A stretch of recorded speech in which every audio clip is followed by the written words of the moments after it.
ngizabuya kala ngithe ngile ngifuna ukuba ngento yona le sigqoko sakho ungasigqoke nkomo ngitshele isizwe iqiniso.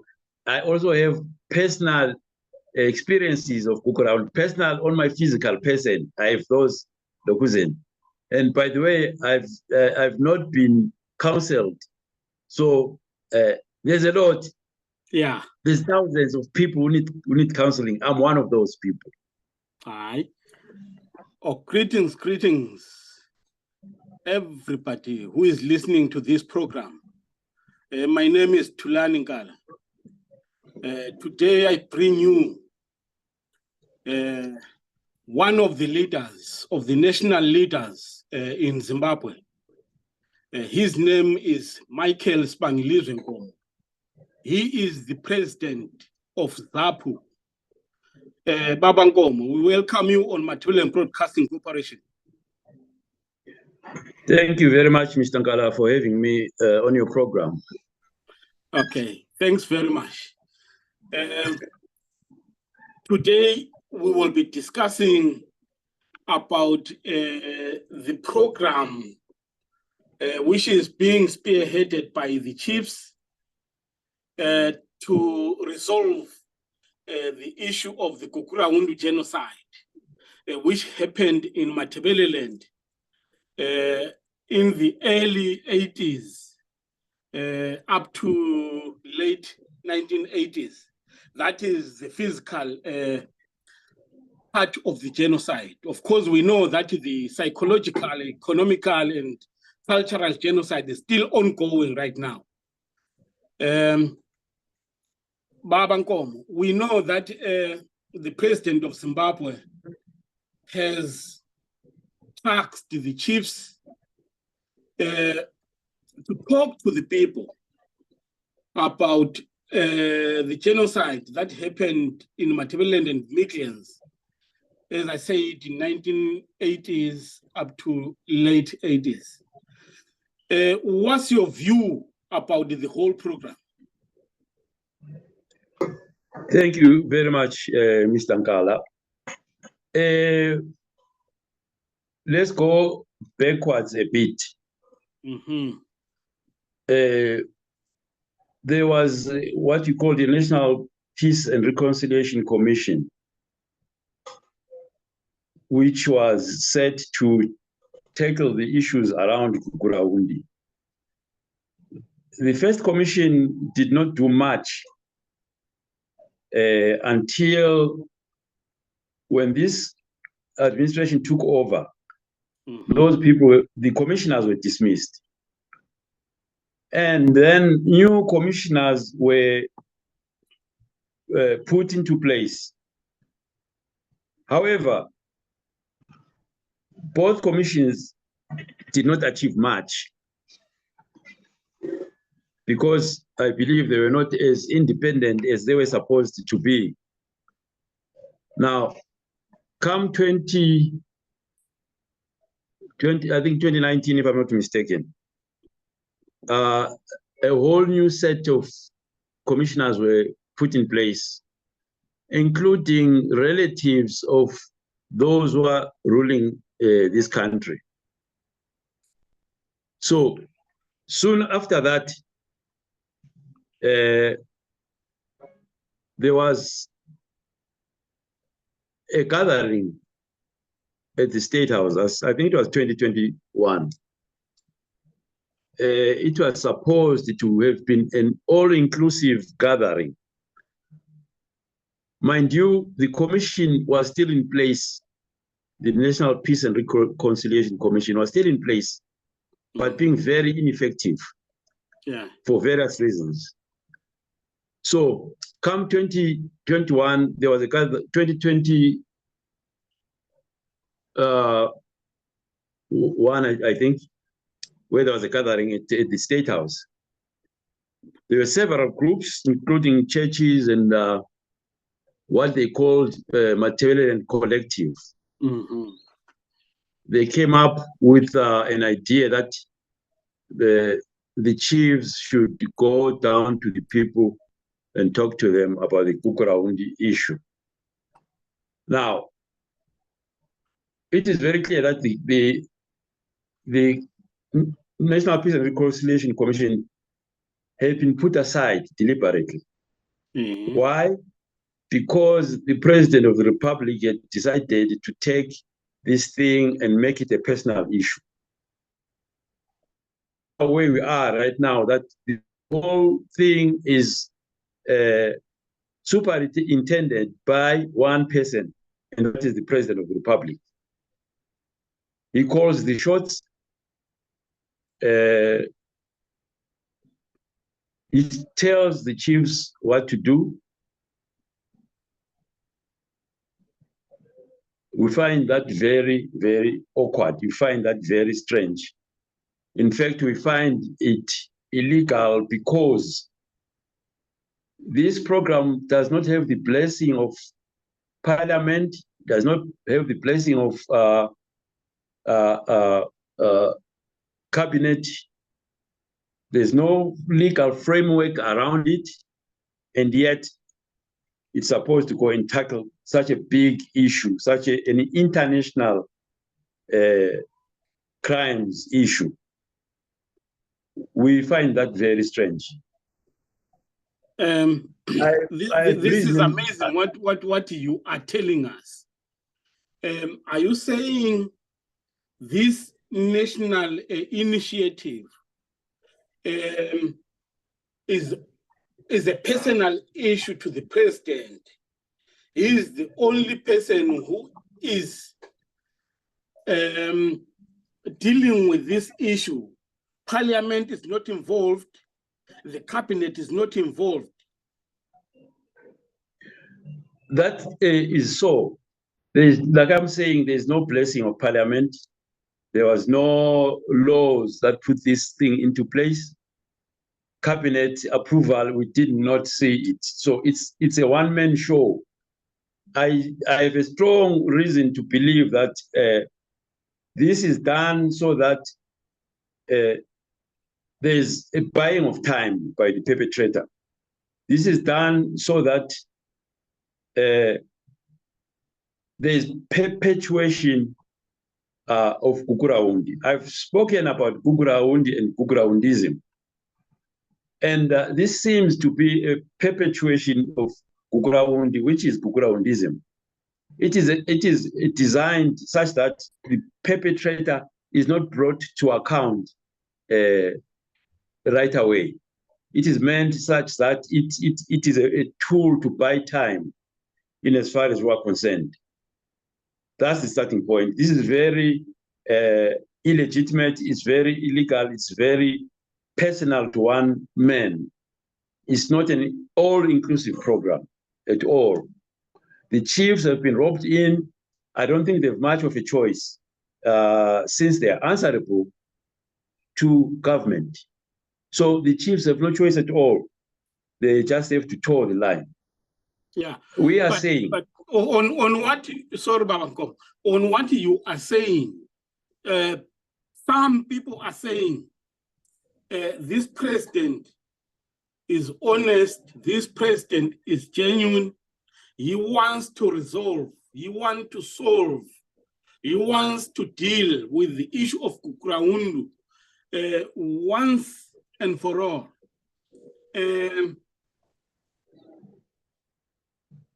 However, what you are saying, it looks like, or it sounds like, that's not the issue. There's no sincerity in the whole affair. There's no sincerity at all. It's a sham. It's a waste of people's time. It's a waste of resources. If the president were to be sincere, he has to consider who the primary victim is. He has to consider who the primary perpetrator of this international crime is. It is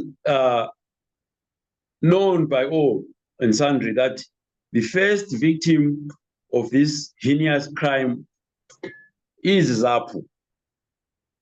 And the perpetrator is government of Zimbabwe. So if this was a sincere program, it should not leave out ZAPU. We all want to see closure to this saga. We all desire that this thing should come to an end. But the way it's being handled is not going to be effective at all. It's not going to come to an end. It's not going to achieve the desired results. There's no sincerity. There's no honesty at all around this thing. It is just meant for the perpetrator to keep going for some time, maybe hoping that by end of the day, there will not be enough evidence or enough witnesses to challenge the perpetrator. Yeah. You said you feel that the way the president is approaching this subject, his main aim is to buy time. I'm just wondering, what does that do to the victim? The very fact that the perpetrator is sending the chiefs that were also affected by this gukurahundi thing, it's very painful. But it's very clear to the people that there's no seriousness in solving this thing. It's also very painful. You know, people have waited for a long time and patiently so to find closure to this thing. People have not been cancelled. There are people. We are moving graves. We might look like human beings, but we are moving graves because of this gukurahundi thing. It's a painful episode. It's a painful visited the people of Matebeleland and the people of Midlands. Yeah. I see that from what you are saying, you are dismissing the whole program which the president is bringing about. Therefore, what will be the ZAPU way of resolving the genocide? First of all, the ZAPU way would be to consider ZAPU, seriously consider ZAPU as a primary victim. Government should note that, should take that into consideration. We would like a situation whereby we can borrow world practices that have gone before us. With, for instance, what happened in Rwanda, we have solutions in Rwanda, we have solutions in South Africa, and all over the world. There are models that you can use. But the first thing is to have ZAPU being acknowledged and being involved as the primary victim. We also have to have a process whereby the laws of Zimbabwe are used in this thing. The laws of Zimbabwe, be it in a tribunal setup, or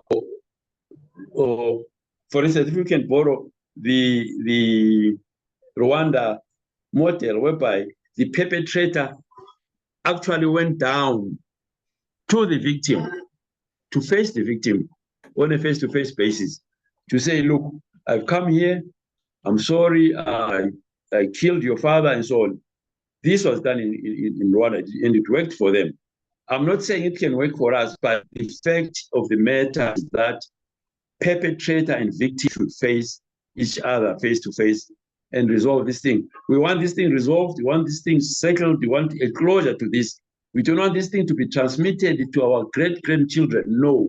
As it is right now, our children and our children are feeling the pain that we are still feeling because we have told them what happened. And if it's not closed, there's room that in the future, some generations might want to revenge, and we don't want that to happen. We want these people who committed those crimes are still alive. Some of them passed on. Victims are still alive. We can find closure to this thing if we do it properly. Yeah. Some people say the chiefs are the people who are best placed to deal with this issue because they have that symbiotic relationship with the people, with their subjects. What is your view? Do you know that chiefs, by the nature of their work, are not supposed, or according to Constitution, they cannot preside over cases of rape. They cannot preside over cases of murder and things like that.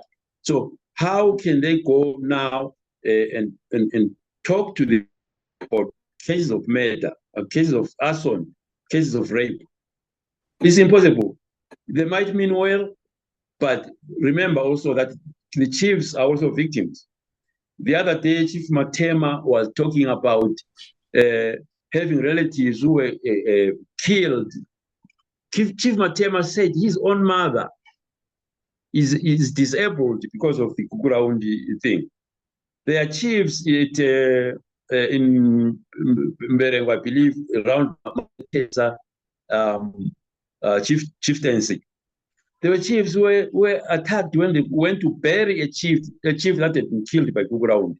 So yes, they might be connected to the people and all that, and maybe someone is taking advantage of that people are connected to their chiefs. Maybe they'll strike a deal.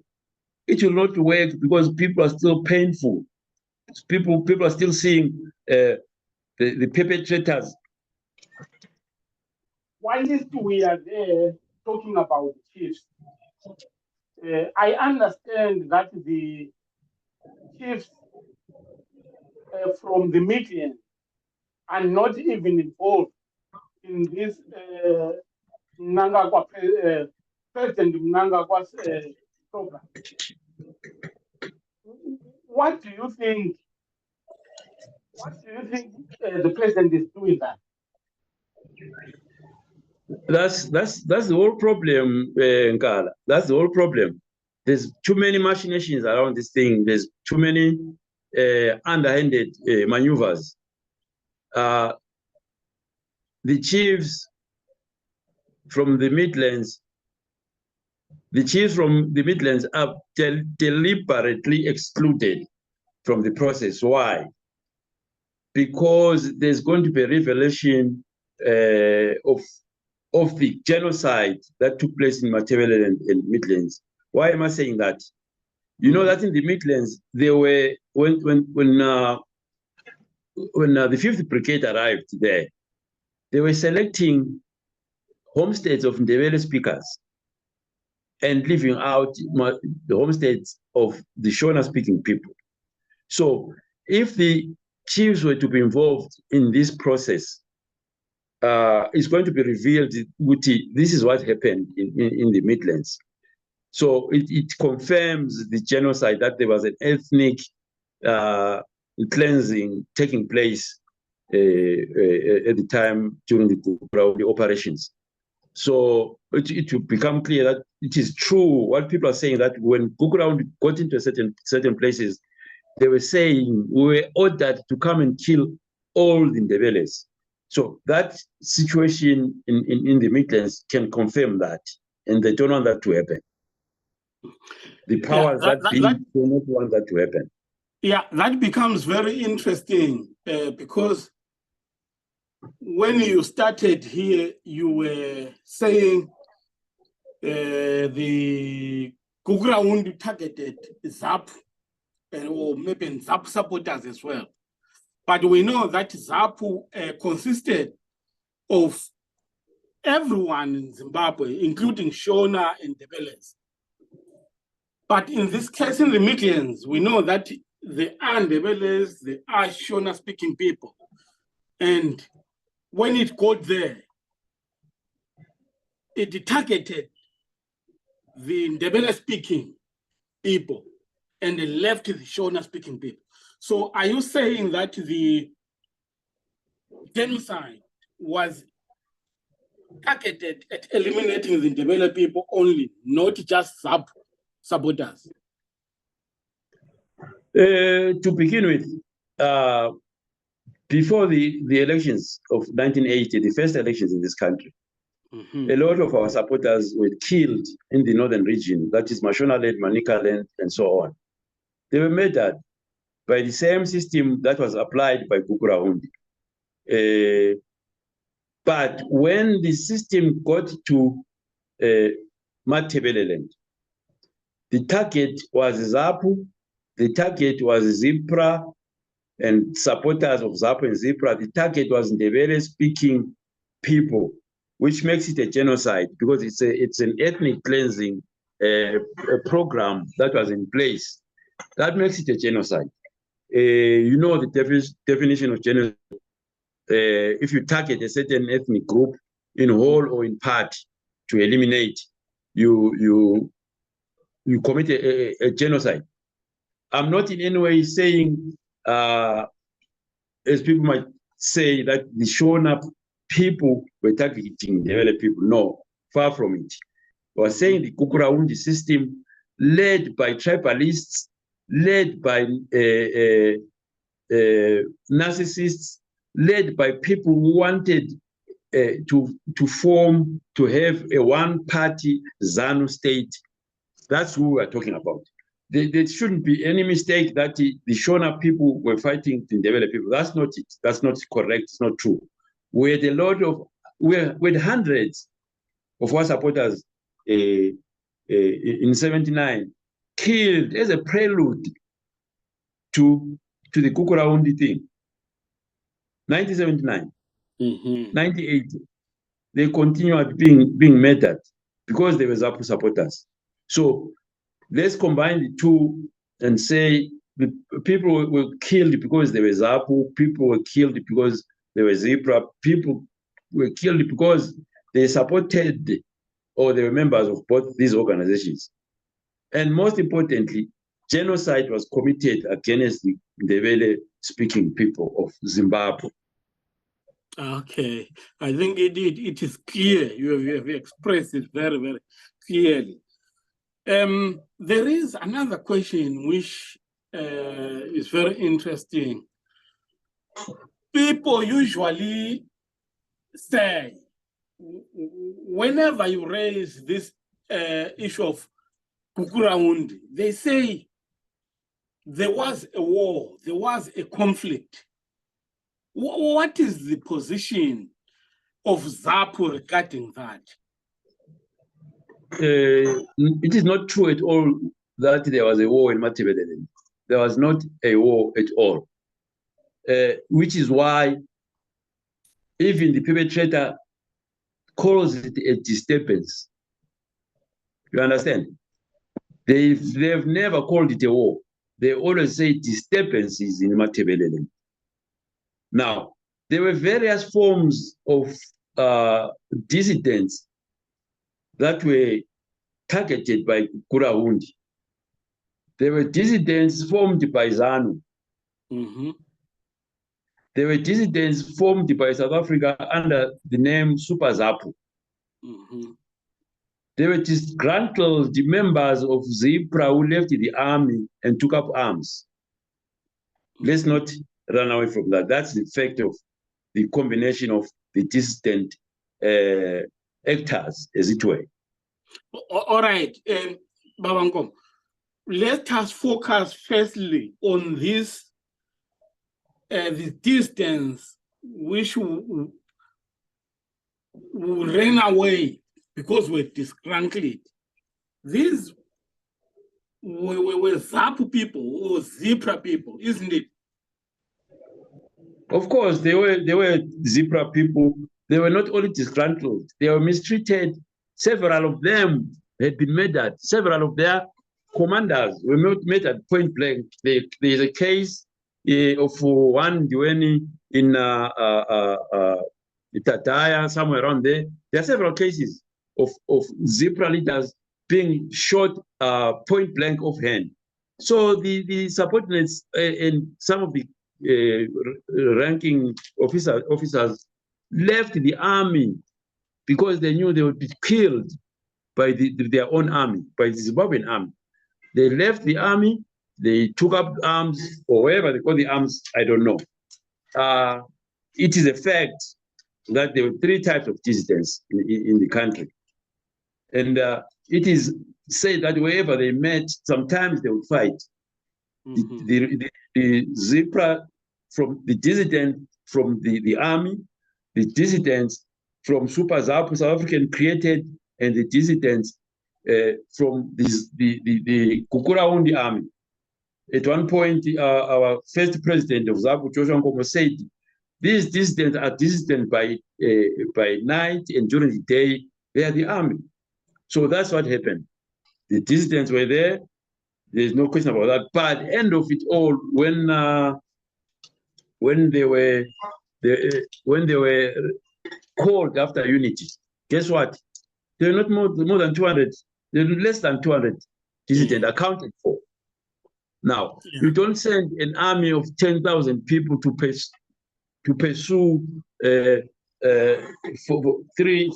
dissidents. What kind of overkill is that? What do you hope to achieve? And in the process, you kill civilians, you burn houses, you burn property, you burn even a government property and claim it's dissidents.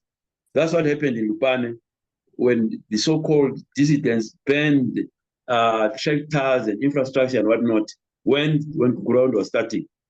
So the overkill is just unbelievable. Yeah. You know. Yeah. I remember I read the story of my life by Dr. Joshua Nkomo. He spoke about the arms caches. He said Robert Mugabe knew that there were arms caches, and some of those arms caches were meant for the MK. And even ZANU or what you call ZANLA, they had their own arms caches as well. So it was something that was known that there were some arms caches in the country. But having said that, my question is, did ZAPU, as an official opposition at that time, encourage or form any dissident groups? It is a known fact that during the assembly point period, during ceasefire, there were assembly points. So you can respond to the question that I posed to you. So it is a known fact, there were arms around the assembly points. No one trusted the other. ZIPRA did not trust ZANLA. ZANLA did not trust ZIPRA as the National Army was being formed. So Amajaha these cards are just in case, because they had been in Tumbani thing and so on. Now, ZAPU never encouraged anyone to leave the army. ZAPU and ZIPRA gave up all their arms, their ammunitions, trucks, tanks, and everything. Why then would they turn around to the government of Zimbabwe, to the armories of Zimbabwe? Why would you foolishly turn around with 10 AK rifles and thinking you can fight a government that you have armed with all those weapons? It doesn't make sense. So ZAPU could not and did not encourage anyone to go and form dissidentry. I'm saying the ZIPRA cadres who were killed while he's on duty, while he's serving the Zimbabwe army. So Abasalayo decided, I'm going to be the next person to be killed. They left and they went into this dissident thing, not sanctioned by the party, not sanctioned by ZIPRA or any individual, as far as I know, from either ZIPRA or ZAPU. They did it voluntarily. I think the idea was self-protection, because Abanye, they were followed when they were on leave from the army. People were followed and murdered. at their homes.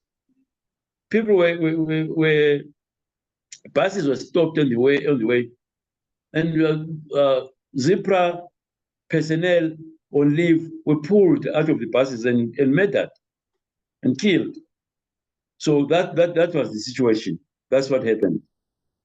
Yeah. Okay, so no, it's clear that ZAPU did not promote any dissident in the country. However, if we look back to what the Prime Minister who became the president, Mr. Robert Mugabe, he sort of said that the reason was that because ZAPU was the father, or Dr. Joshua Nkomo was the father of the dissidents. But from what we have said, it's clear that no, that wasn't the case. Yeah, no, they were determined to see ZAPU destroyed. They were determined to see Zipra's name destroyed. They were determined to see the person of Joshua Nkomo destroyed and his legacy. They were determined to kill. Had he not escaped from his house in Perandaba on time, he would have been murdered there. So they wanted to make sure that Joshua Nkomo's name is rubbed out of history books. To smear him, to decampaign him, to smear him, decampaign him, turn him into an evil person who is power hungry, wanted to take over power by force. But that's not true. No, do you believe that they really wanted to kill Dr. Joshua Nkomo? I was there when the life of my father was attempted, or my leader, my president, my vice president. I was there. It's a story for another day. If you want us to tell that story, I will tell it. I was there on the day. I helped Joshua Nkomo escape from inside via Plumtree to Botswana overnight. I was there. I will tell that story if you so wish one of these days. Okay, I hope we will have some other time to talk about that story, because there are some allegations of what Dr. Joshua Nkomo did, what he wore when he was going to Botswana and all those kind of things. So I hope one day we will have some time to talk about that. That's all boulder rush. That's nonsense. I was there. Trust me. Yeah. Yeah. Okay. Baba Nkomo, Mnangagwa, the president of Zimbabwe, said this gukurahundi initiative is a homegrown solution. Being a homegrown solution, is there anything wrong with that? There's everything wrong with a homegrown solution that has no legal standing, that has no buy-in of most of government or the government or parliament. There's something very wrong with that. There's something wrong with a homegrown solution that does not want to involve the laws of Zimbabwe. There must be something wrong there. Definitely. Okay. So you don't buy this issue of a homegrown solution? It's not complete. It's a personal thing, like I said initially.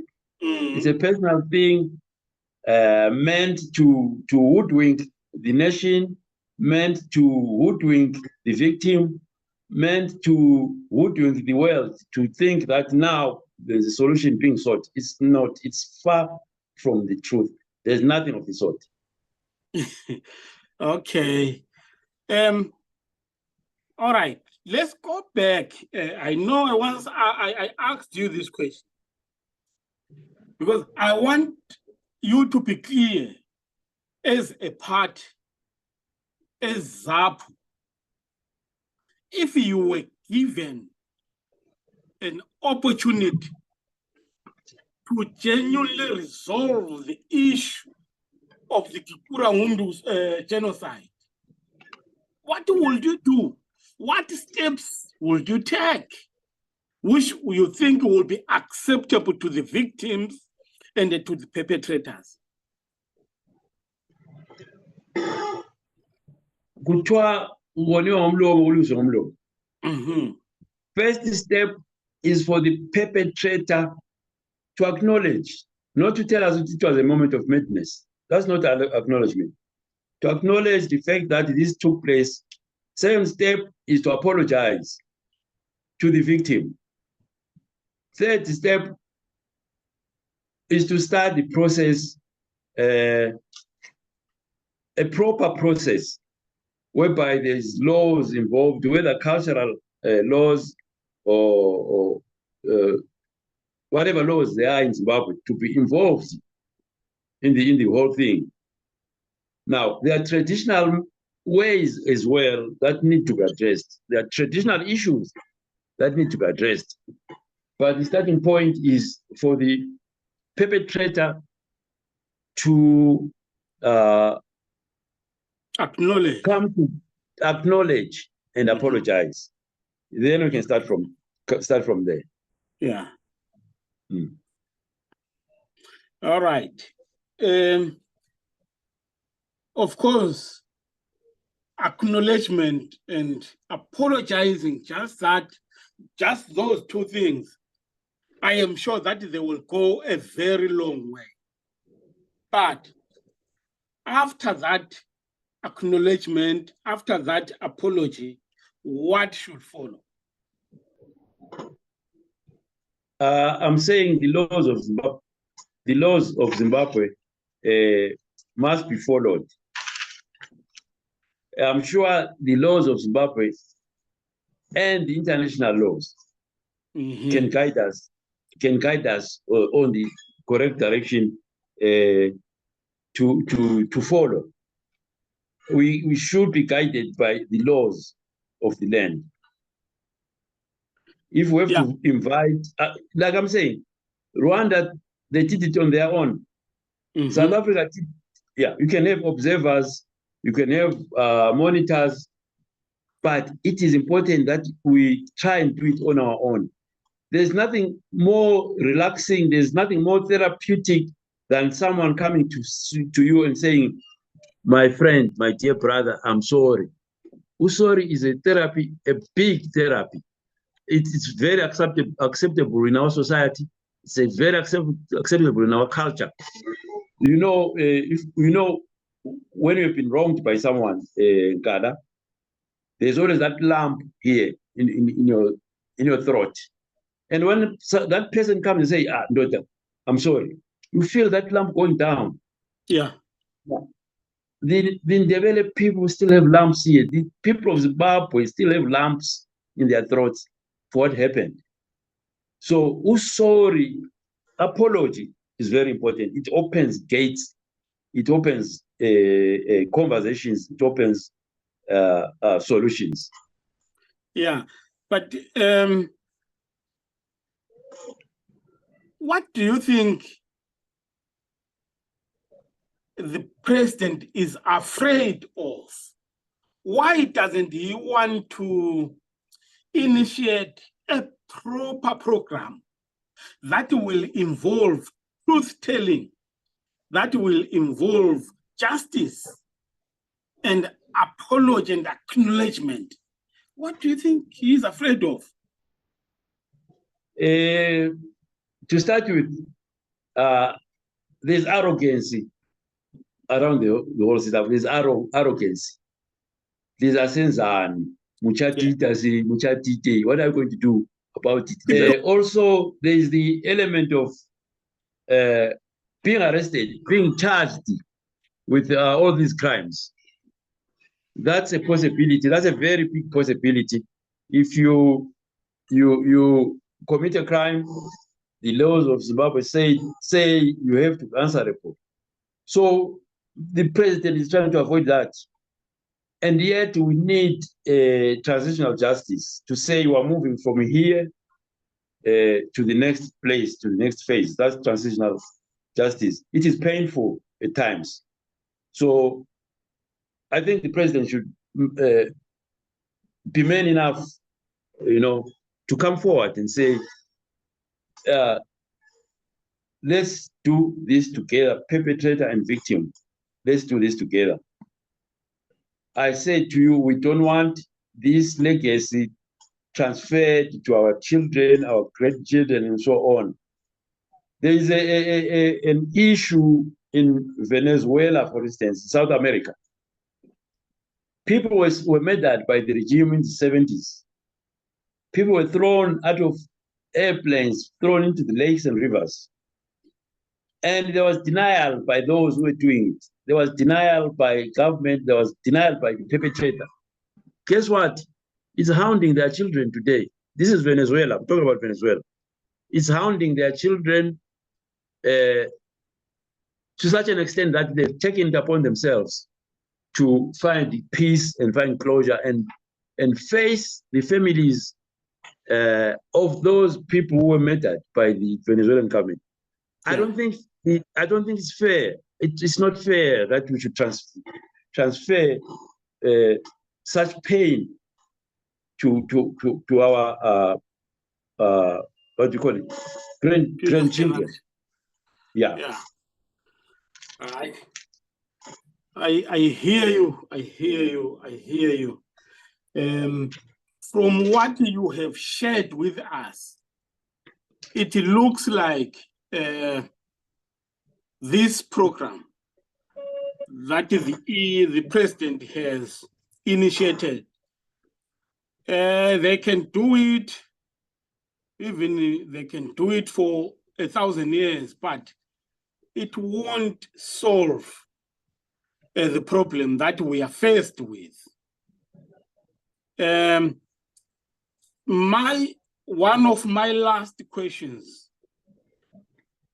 I want you to share with us in terms of ZAPU, what would people say if ZAPU starts asking to be involved in this process? Or I asked a wrong question. I'm not sure what people you are talking about. People, because I've been reading some articles saying ZAPU has asked to be involved in the process, which the president has started. We have not done such. We've only written to Mnangagwa to remind him where he came from, where he's coming from, to remind him of the gravity of this issue that he seems to be taking very lightly. We are not inviting ourselves to say we want to participate in this shame of a program whereby our chiefs are being abused. No, we don't want that. I'm saying we want victim to face perpetrator. Victim is ZAPU. Perpetrator is government of Zimbabwe led by ZANU PF. That's all we're saying. We are not inviting ourselves to this program. No, we are pointing out the dangers of this program, which will end up a white elephant, a useless exercise altogether. Yeah. Because there's no victim. So we are saying if Mnangagwa and his colleagues and the government of ZAPU of Zimbabwe are serious, they should rethink. They should go back to the drawing board. This is a serious matter. This is an international crime. He cannot afford to handle it the casual way he is doing. It's not going to work. Yeah. People so are if he invites ZAPU to participate in this program, what are you going to do? Obviously, we're not going to participate in this program. Mm-hmm. I'm saying they should go back to the drawing board. Yeah. They have to go back to the drawing board, involve the laws of Zimbabwe, involve Parliament of Zimbabwe, involve traditional leaders in the correct way, not the way he's doing it. involve all other stakeholders to participate in this part. I'll keep repeating this. The primary victim, the primary stakeholder is ZAPU. Yeah. Okay. Baba Nkomo, I think we really need to thank you for coming to Matabeleland Broadcasting Corporation to talk about this difficult subject. Before I close, I would like you to talk to the people. Talk to the people about what you really have in your heart, whether it's something that I didn't ask you, but something that you have that you want to share with the people. I would like to let the victims know, and all the people of Zimbabwe, that we are very much pained about this festering wound of gukurahundi. We as ZAPU, we want closure to this saga. No two ways about it, but we want closure in a proper manner, in a manner that will satisfy everyone in the country. What is happening throughout the country today, the violence during elections, the robberies, the murders in the country, all evil things are happening because gukurahundi has not found closure. Because in some cases, these things are mimicking gukurahundi. Corruption is mimicking gukurahundi because nothing was done about the gukurahundi thing. Nothing was done at all. So somebody will say, if the perpetrators of such violence were not made accountable, I can do the same thing and get away with it. Gukuraundism actually encourages those things. Gukuraundism encourages disorder. It encourages mayhem.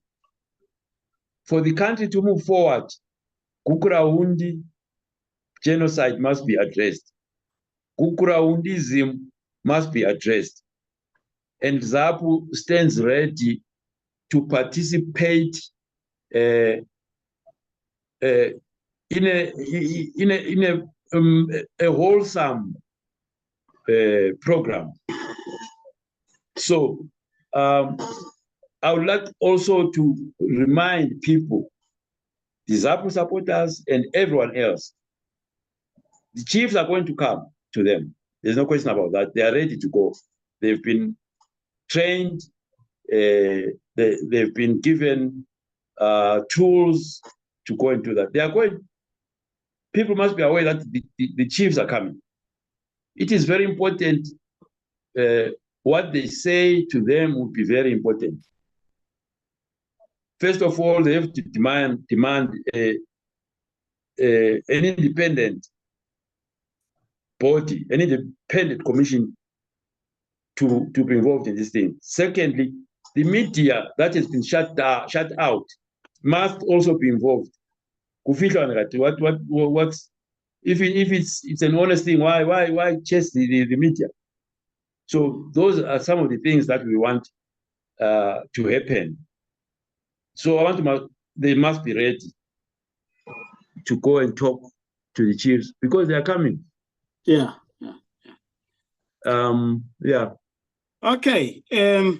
Thanks very, very much, Baba Nkomo. Ladies and gentlemen, this is the man who has breathed a new lease of life into ZAPU. His name is Michael Spanglizo Nkomo, the son of our iconic ZAPU leader, Dr. Joshua Nkomo. We are so grateful to have had him on this program, the big conversation on Matabeleland Broadcasting Corporation. Siyabonga kakhulu Baba Nkomo. Siyathemba ukuthi ngokuzayo uma silicela ukuthi nize njalo lana lizoza baba.